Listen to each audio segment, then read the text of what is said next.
My wife and I have a great relationship. Last night, however, I learned from my wife that she has been on a sex strike for most of the last month due to some comments I made on our last date night. As background, I arrange a nice date night each month for just the two of us. I plan a dinner somewhere nice, arrange a babysitter, feed our 3 kids dinner, and otherwise handle all of the logistics so that all she has to do is show up. Typically, we will grab drinks somewhere after dinner, often meeting up with friends. Earlier this month, I planned an evening out and we had a fantastic dinner together. After dinner, we met up with a couple we are friends with. However, the wife was tired and wanted to go to bed, so only her husband ended up joining us. Around 11:45 we had to leave to relieve our babysitter. My wife was having fun and didn't want the evening to end, so she invited our friend over for another drink. I told her I was fine with that, but that I was hoping to be in bed by 1 a.m. As background, I do the morning shift with our 3 kids every day and they get up early. My wife promised that we'd be in bed by then. Our friend comes over, we open a bottle of wine, put on some music, and we're all having a good time. 1 o'clock comes around and he gets up to go, but my wife tells us we can't leave, as she is vibing. I stick around for another 10 minutes or so and then decide to call it. My wife tells me she will be up in another 10 minutes. I get ready for bed, which takes about that long, and don't hear her coming, so I go to bed. Around 3 o'clock, I get woken up by her coming into our bedroom. She was drunk at this point and made a lot of noise. I'm now wide awake, and if that happens, it usually takes me a while to go back to sleep, in this case, around 5 o'clock, which was fun when the kids woke up at 6:30.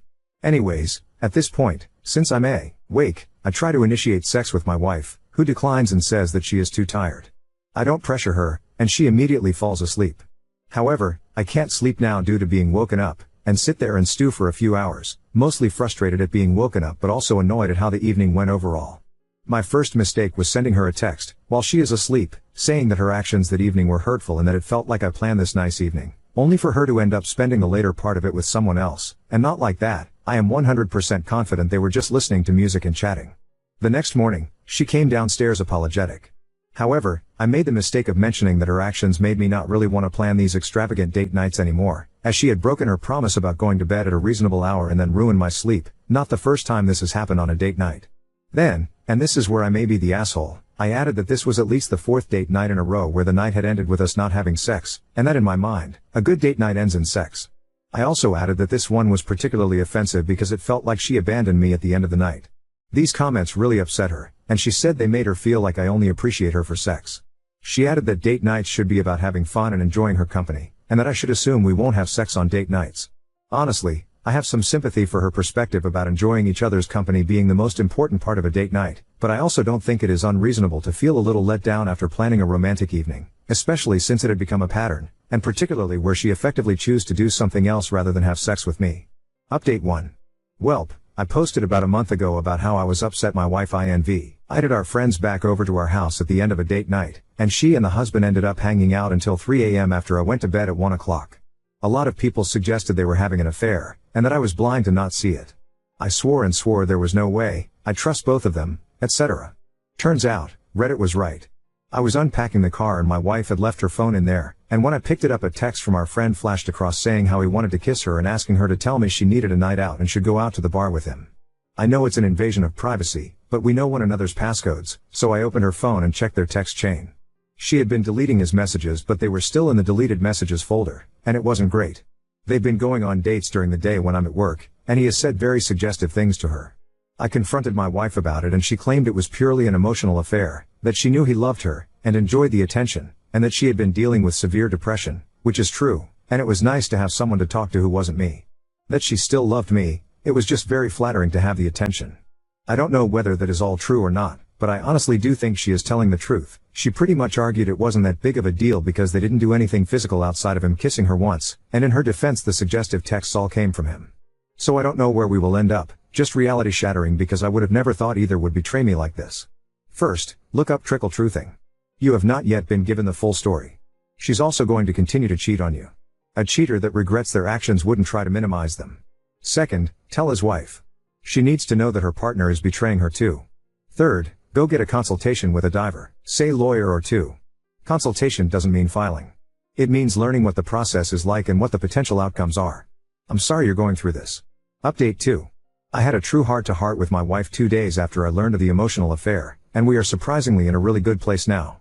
She apologized profusely, and her description and timeline of events is not as bad as I had feared.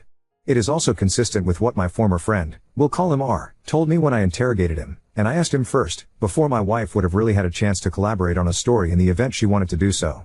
It is also consistent with what my wife's sister has told me. She views me like a brother and is a true ally. As backstory, R and his wife have been going through marital issues for quite some time. We were aware of this. About 6 months ago, things really went into a tailspin, and he started talking to my wife almost as a therapist. I know this sounds weird, but my wife is really good at listening to people's troubles and providing insight. She does this for a bunch of friends, admittedly essentially all women. It started out like once a week or so, and gradually increased from there. By a couple of months ago, they were talking regularly, i.e., several times a week, but still only covering totally P.C. topics. My wife's sister actually confronted my wife and warned her that she thought R had fallen for her and that she needed to be careful. My wife was convinced that they were just good friends. The night of the infamous date night was actually still in this period. My wife admitted that the optics looked bad, but she really was just having a good time, and was frankly pretty drunk and not thinking clearly. She did say though that after that night she realized that he might have feelings for her, and that in retrospect it was pretty obvious. She felt bad about the date night fiasco, and has been much better in that regard, and she also reduced her alcohol consumption. About 6 weeks ago, we went on a ski trip with 5 other families, including R and his wife. It was a horrible trip for him, and he and his wife fought a lot. One of the nights, he got pretty drunk and asked my wife to meet him at the bar at our hotel, since he needed to talk. While there, he told her that he loved her and wished that he had married her rather than his wife.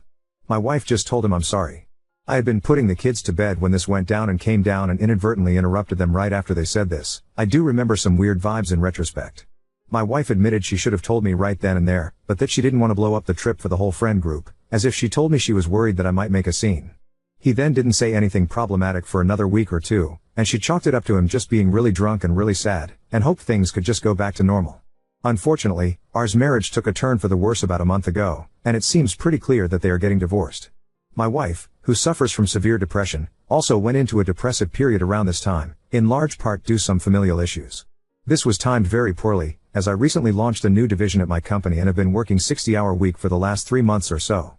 Both R and my wife felt isolated and lonely, and I started calling my wife virtually every day. They also started grabbing lunch once or twice a week. I guess he would meet her for lunch on his lunch break. The vast majority of their interaction was them talking about life, but he started saying inappropriate things in person like "you're the most beautiful woman I know" or "you're gorgeous." He also started drinking heavily, and he would send suggestive texts when drinking, which my wife claims she would just ignore. The time he kissed her I was actually home. The 3 of us had been hanging out and I went to use the restroom. I asked her why she didn't tell me or shut things down, and she admitted it was a mixture of not wanting to blow up our friend group plus her enjoying the attention and compliments, even if she had no interest in the guy. She chuckled a little bit when I asked if she had slept with him. For reference, R is probably 150 plus pounds overweight, which is one of the major strains in his marriage, whereas my wife is a true 10/10. Basically, she was depressed, needed someone to talk to, and since I was so busy with work, she found that emotional support elsewhere. She admits that it was really wrong, and has agreed to take a bunch of actions to prevent this in the future. For me, I still struggle with why she would do some of this, e.g., if he texts that you should come over and join him in the shower, and you respond "why don't we do a lunch date instead?" From my view that is pouring gasoline on a fire, by showing you still want to meet with him, whereas she thought she was steering things away from problematic situations. Something shady can't happen in a public setting. She said he came by the house a couple of times during the day, including once when our son was home with her, but that she really tried to steer things to public settings once she knew he loved her. It also does hurt a bit that in one of the texts are asked if they could do a lunch date and she says no, my husband, me, is working from home today, with a sad face. But we're going to make it work. We are going to do couples therapy and she wants to do individual therapy, and she also started working part-time to keep her busy on something else. We can't go fully non-contact with R, but now all communication has to include me. I am also going to work on being more emotionally present, even when working a ton, and I told her that if she is having a depressive episode and needs to talk to someone, she can always call me. Her mental well-being is more important than my work. She was afraid to call during the day since I am very busy and would call her instead. I also promised to work on being happier and more positive. I am usually a very cheerful person, which is something she loved about me, but I had been pretty grumpy and miserable over the last few months due to my job being crazy. So a little blame does rest with me. I'm certainly not perfect, although I'd never cheat on my partner. I know most of you will probably roll your eyes and say I'm being a pushover, but none of you know how amazing my wife is. She has a magnetic personality and is the life of a party. She is also one of the brilliant people I have ever met. She's a great mom, and my best friend. And finally, she's a bombshell. When she is dolled up, most heads turn when she enters a room. If you've ever seen Wedding Crashers, she is, in both personality and appearance, eerily similar to Isla Fisher's character, although she is better looking than Isla. I honestly can't blame R for falling for her, but I can blame him, and call him a piece of shit, for acting on it. Dumb? Maybe. But my wife is too amazing to let go over this without a fight, especially when she seems committed to fixing things, and actually apologetic, including for getting defensive the night I discovered it. I'll do an update in a few months. Hopefully things will be positive. Update 3. As a recap, I made an Ida post about me being upset at my wife inviting for my best friend over on a date night earlier this year. A majority of the responders replied that they were likely having an affair. I defended my wife and former best friend, and then a month later I discovered Reddit was right, and they were indeed having an affair, albeit an emotional one. After my last few posts gained some traction, I promised to provide an update in a few months. The last few months have been a bit of a roller coaster, but I'm happy to report that my wife and I are in a really good place at the moment and fully reconciled. There have been some wild moments though since Discovery Day, going non-contact with my former best friend, Rick, only to have him call my wife several months later, in the middle of a game night with friends, which was awkward, sobbing in his car and threatening to kill himself. I told her I was fine if she were to talk to him that night, since we were legitimately concerned he might off himself, and although, fuck him, he was my former best friend and I don't want him to die, but they spoke for like 2 hours that night and then he started texting her constantly, and called like 5 times the next day, forcing us to go non-contact with him again. Running into Rick at a group event and him acting incredibly emo and moody, he sat in a corner and drank an entire bottle of whiskey out of an oversized Yeti. Rick approaching me at said event and saying that he was on the verge of telling everyone about the affair because he just wants to burn everything down. My wife and I were able to convince him not to do so. Learning that Rick had asked my wife to leave me, she said no, and he had told her he would wait however long she needed, even 15 years, so that they could be together. Rick becoming obsessed with my wife's sister, who is very similar to my wife. They now go out for drinks several times a week and talk daily. My wife is convinced he is now in love with her. Awkwardly, my sister-in-law is separated but still lives with her soon-to-be ex-husband. Rick is still married, but divorce is seemingly imminent. In all this chaos, however, my wife and I have been doing very well. The shock of the affair forced us to work through our issues and we now communicate about as well as one could hope for, and have solved for most of the issues that led her to look outside our marriage for emotional support. I'd love to be able to go back in time and prevent the affair, and I don't know if I'll trust anyone fully anymore, but in many ways it improved our relationship, which is a very strange thing to say. My wife and I are in a really good place at the moment. Now on to second story. Received an orchid and a love letter from a stranger claiming to know me since 2020, now I'm torn between mystery and fear. Hi all, so I received this orchid and handwritten letter. I have no idea who it can be from, as apparently he met me in 2020? I have no recollection, plus I was in a long-term relationship at the time and would not give anyone the wrong impression. If I did, it would not have been my intention as I was loved up. I also started my job here last year. Reactions in my office are mixed. -50% think it's cute and that I should call him.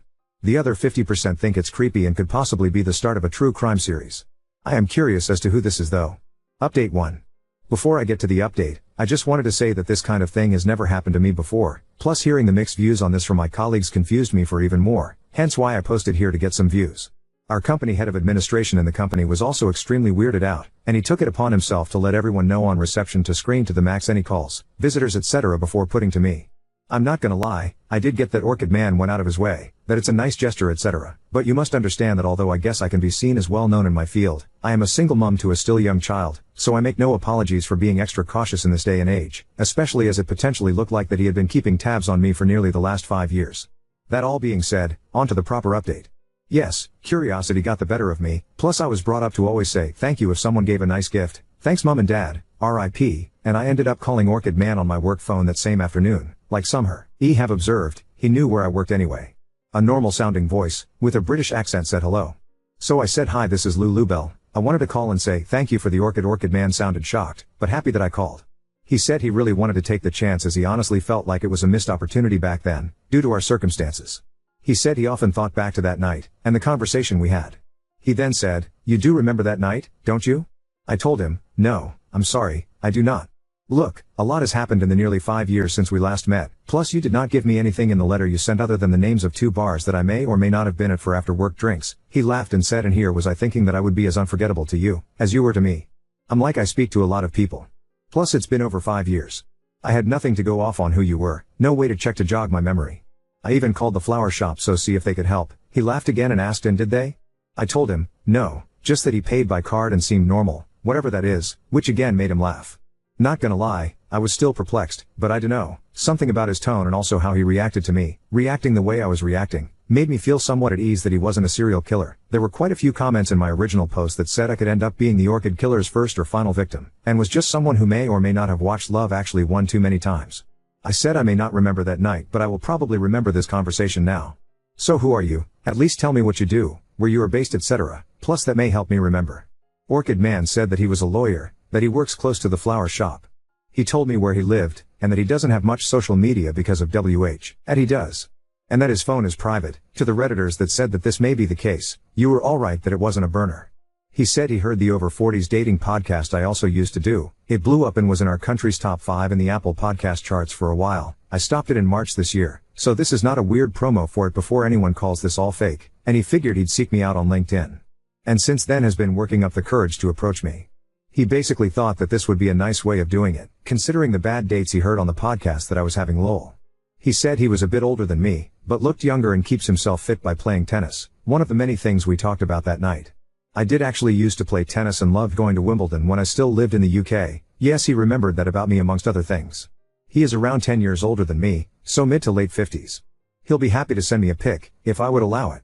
But all he wanted was the chance for him to take me out to lunch or dinner and see where it would go. He acknowledges that he can now see how it could have freaked me out. So I did end up giving him my mobile, and he sent me his professional headshot from his firm, and after all this, I did actually remember him. The night I met him, I was on one of my numerous breaks with my ex. I loved him so much, but after a few years together he still didn't know what he wanted and kept on wanting breaks. Yes, that's another story for another day, and even though myself and Orchid Man did have a nice drink and chat together that night, nearly 5 years ago, I was hoping that my current relationship would still work out. I was not ready to give up on it then or see other people. Fast forward to current day, and it's been around 18 months since I finally saw the light and ended it. And I've been single since. Anyway, after he sent the screenshot, we traded a few more texts that night and yesterday, before he asked again if I would be open to lunch or dinner. And I agreed to lunch today. So there we are. I will update after the lunch, well, I guess, date if anyone will still be interested. Sorry it's a long update, but I guess I was a bit jaded after my failed relationship, and dating life, that wasn't expecting to have someone go out of their way to make such an effort. I know it's very early days, and nothing may not come out of it, but it does give me hope. Thank you all for your responses in the original posts also. Update 2. Sorry for leaving you all hanging. I got home and went straight into mom duties. So the date went well. He was an absolute gentleman, and was really lovely. He complimented on what I was wearing, and said I looked beautiful. We had a very nice lunch at a Chinese restaurant and just chatted about life and what we've been up to the last few years, and yes, I asked a lot of questions. Not gonna lie. It's a bit overwhelming as it seems he really has held a torch for me all these years. He told me he was super nervous all morning about the lunch and seeing me again. He was very sweet, opening doors for me, asking if I was okay, asking if the restaurant was nice. He also drove me to the station. He said he was happy to give me a ride home, but I was like, it's okay, and I gave him a hug and a quick kiss and thanked him again for the lunch. I don't know where this will go. I guess I am not used to having someone like me so much and treats me with such care, if that makes sense.